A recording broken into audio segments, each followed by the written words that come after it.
Ladies and gentlemen, welcome back to the channel. I am Sefian FM, and today's Tactic Talk, we are talking about a tactic called Elturco Spartacus. Basically, it's from a guy called Elturco09, so hence the Elturco part.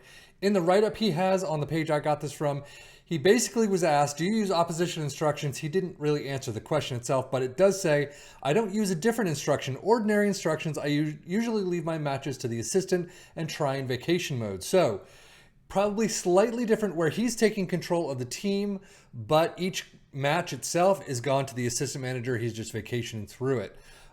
So he did take Southampton. He does say with minor changes, so I'm not sure what that means in terms of the tactic download that I got it from.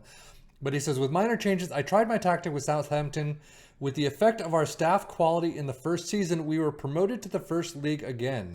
However, the Mazzala roll team started to attack. It is enjoyable to score lots of goals. He apparently doesn't speak English. I'm assuming he's Turkish. But overall, Southampton did very well for them. So we're going to see what it's like with our three teams of Tottenham, Wolves, and Newcastle. Now, as you can see, the tactic itself, the sweeper keeper in support, wing backs on the left and right in both support, ball playing defenders in defend, a DM sitting back in support, a deep line playmaker in support, inside forwards in attack on both sides, an attacking midfielder in attack central, and then advanced forward, in attack up front. Now again, as always, pause where you want to see more information. It is currently a balanced mentality. In possession, attacking with the standard, approach plays pass into space, underlap on the left and right, and focus play down the left and right. Passing directness is shorter, tempo is higher. Final third, low crosses and run at defense. In transition, counter press, counter, distribute quickly and roll it out. And out of possession, a high press line of engagement, a standard defensive line, trigger press much more often, prevent short goalkeeper distribution, and get stuck in. Now, how did it work for our three teams? As you can see, it did very well. Tottenham first place with 85 points, an absolutely great season for them. A bad season for Liverpool, 84, probably not too bad.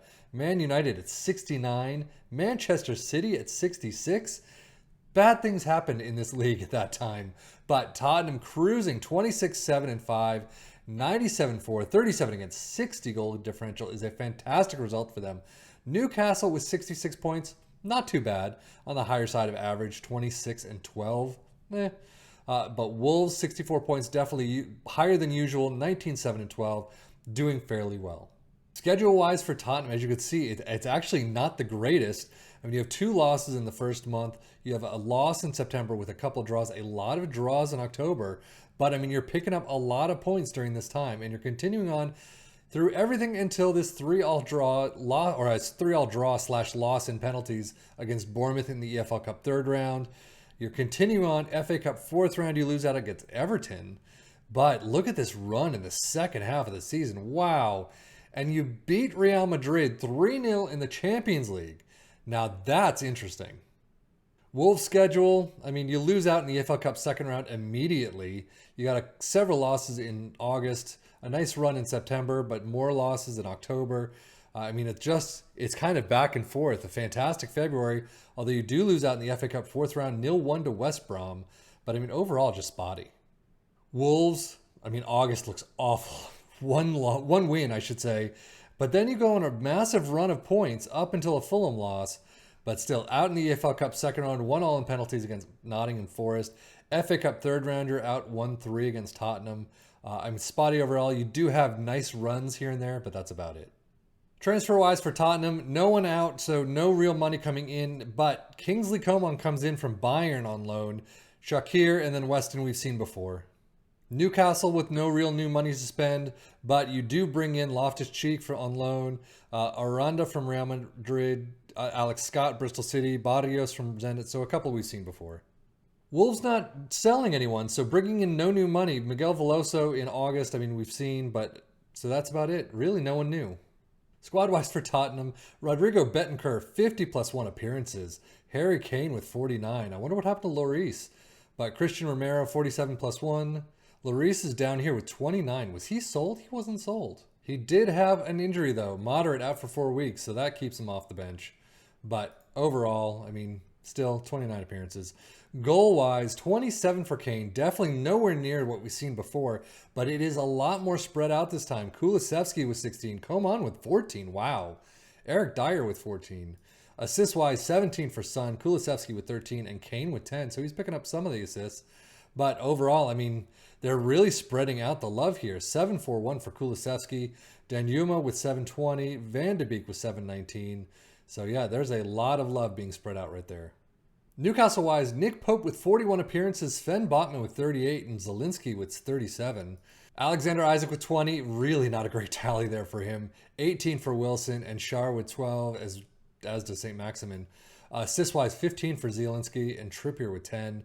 So not really spreading out the love nearly as well as Tottenham did, but 7-2-4 for Alexander Isak. Zielinski with 716, 706 for Target. So, I mean, definitely nowhere near Tottenham, but, I mean, you know, it's Newcastle. They're sitting down on the table. Jose Sa with only 40 appearances, Sarabia with 36, and then 35 plus 3 for Neto. So you got a couple in there. 27 goals for Jimenez, a fantastic return there. 12 for Nathan Collins and Pedro Neto with 10. Assist-wise, 17 for Sarabia, 12 with Cunha, and Neto with 8. So, I mean, again, not really spreading a lot of love out, but, I mean, they're getting some of the work done. 728 for Jimenez, Sarabia with 724, 708 for Nunez. Overall, it's okay. Data Hub this time actually very good defensively and even better in attack. These attacking numbers are through the roof. I mean, definitely, they're tops of the league, so you would expect doing very well in some of these categories. Defending is fantastic as well. I mean, at least in some of these categories. So doing very well. Newcastle doing a little bit shakier in the defensive side of things, but very good in attack, some very good attacking numbers, just a little bit below Tottenham. Wolves having a bit different of a shape, but still goals per game, non-penalty expected goals for 90, and then shots per game all through the roof. I mean, shots per game, they led the league. So, but defensively extremely shaky, basically Premier League average on 1 tackles attempted per game, but that's it. Premier League stats overall, you could see most goals with Tottenham, 97. Man City with only 66. Something must have happened. Few shots against. Tottenham and Newcastle are both in there. Most possession, nobody. Dribbles made, Newcastle and Tottenham, but fewest conceded. Oh, Tottenham does get some of the defensive side, the goalkeeper side, as well as the most tackles won. There you go. Best pass completion, nobody. Most shots for Wolves up there on top with 756. Tottenham closely behind with 747, and Newcastle also in there. And most points per game, as you'd expect. Player overview. Haaland still gets 30 goals. The rest of the team just must have been on vacation somehow. But Jimenez with 27, Isak with 20, Harry Kane with 20. I mean, they're doing fairly well. Most assists. It is even balanced. It is a fairly attacking tactic. Pablo Sarabia, 17 assists. Zielinski with 14 and Son with 12. Cunha, Kulusevski, Trippier are all in there as well. Player of the match awards, Jimenez is up there. Danjuma and Van de Beek. You got best pass completion, nobody, of course. But dribbles made, Target, there you go. Fewest conceded, Shaqiri and Lloris. Lloris is still in there, even though he only had 21 appearances. But most shutouts, there you go, Allison. Most tackles won, nobody. Most key passes, you got Sarabia, Zielinski, Trippier, and Neves. But Trippier and Sarabia are always in there. 155, that's fantastic. Most shots, Harry Kane, Jimenez, and Neto are all up there. So overall, a fantastic result for Tottenham. Newcastle, I mean, kind of on the average. Wolves a little bit higher than average, so not too bad there. But Tottenham is definitely where the story is. But that is it for me, Sefian FM, for the Football Manager blog channel, saying thank you as always for watching. Take care and enjoy.